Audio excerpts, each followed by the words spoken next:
తమిళ దర్శకుడు శంకర్ వరుస పరాజయాలతో సతమతమవుతున్నాడు.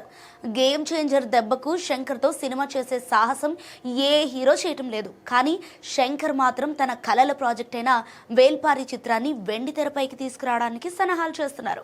అయితే ఈ సినిమాలో హీరో ఎవరనే చర్చ జరుగుతూనే ఉంది. లేటెస్ట్ గా ఈ చిత్రంలో కీలక పాత్ర కోసం వెర్సటైల్ యాక్టర్ ధనుష్ ను శంకర్ సంప్రదించినట్లు సమాచారం.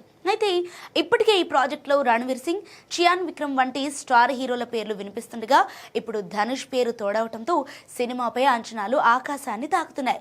ధనుష్ ప్రజెంట్ వరుస సినిమాలతో బిజీగా ఉన్నాడు.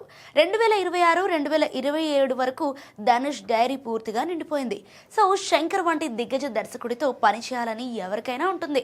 కానీ తనకున్న బిజీ షెడ్యూల్ వల్ల ధనుష్ ఈ భారీ ప్రాజెక్టుకు సమయం కేటాయించగలడా లేదా అనే టాక్ కూడా నడుస్తోంది. ఉత్సాహంగా ఉల్లాసంగా చదువు సాగాలి, గొప్ప గొప్ప ఉద్యోగాలు సాధించాలి. Vignan deemed to be university.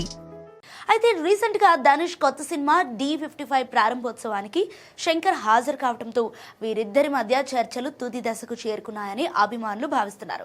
ఒకవేళ ధనుష్ ఈ ప్రాజెక్ట్ కు గ్రీన్ సిగ్నల్ ఇస్తే భారతీయ సినిమా చరిత్రలోనే ఇదొక అతిపెద్ద మల్టీ స్టారర్ చిత్రంగా నిలవటం ఖాయమని చెప్పాలి.